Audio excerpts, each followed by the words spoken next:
Good afternoon. Good day of work out there. Last day in pads for the week, but still a lot of mental work to be done. Questions? What kind of attitude have you seen the last few days? Just, it's been a while since they've played a game. Yeah, very spirited. I think they want to get back out there. I think in general, when you're coming off a loss, you want to get back out there as quick as possible. Now with the bye week, I think they're really eager to get back out there in High Point Solution Stadium. How about your temperament? Did you change at all? Coming during a losing streak, did you try to be consistent, or you want to throw over a table? I mean, how do you kind of proceed? Would you like me to throw over a table? Some fans would. Not the boys. No, I think there's really nothing more valuable in life than consistency, and that's what the players need. It's our job to come out here every day and make sure that they understand exactly what the expectations are of them from an effort standpoint, from a mental standpoint, and then make sure we demand those things. So we want to teach them and we want to be demanding. But from my standpoint, I try to be consistent, whether we're 1-0 or not each week. When I tell the players to turn the page as a coaching staff, we got to turn the page and put our eyes forward as well. I think that kind of jumps out about Coleman. He has a lot of long runs. What makes him so kind of explosive? He's got really good vision. I think one of the things that plays into that, and I've heard Kevin speak about it a couple times already in some of his interviews, they do a really good job of blocking down the field, their receivers cutting defensive backs, their linemen cutting linebackers, and with a guy like Coleman, if he gets a crease, he's hard to catch. So if they can get you off your feet, and not the same way Navy does, but it's a similar thought process, that they can get by you, and then you got to try to catch them at that point. What has the team brought, maybe just from like a consistency standpoint, 3 years? Durability, consistency and durability. Him and Caleb both. He doesn't have quite the streak that Caleb has, but he's been in there this year. And to have guys like that you can count on week in and week out, it's tremendous. It helps you.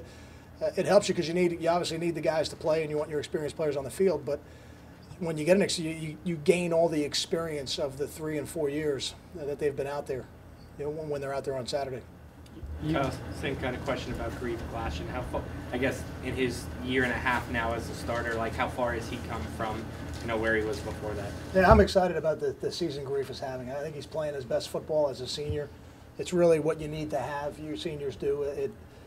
You've invested a lot in them, and when they play their best football, you feel like you're really getting everything out of them. And also, it's a great example to the young players, who, so many players now come in as freshmen, and when they redshirt or they're in the depth, they're concerned already that they're not starting. And we've had so many stories over the years of guys who have redshirted, been in the depth for maybe 2 or 3 years, and then had a great finish to their careers and then helped us win a lot of games.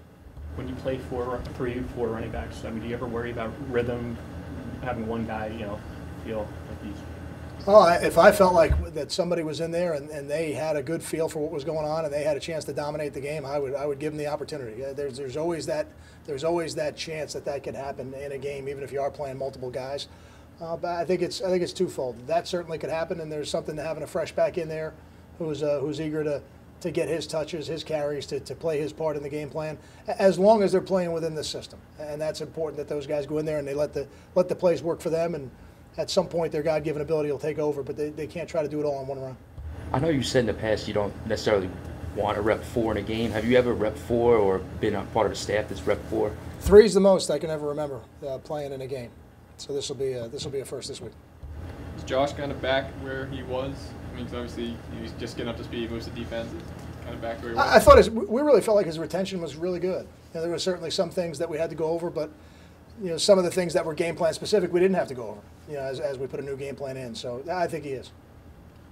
With a quarterback who's probably, I would imagine you have little film on him just the last couple of games, what kind of feel do you have for him as a defense? Do you expect more than we've seen so far out of him?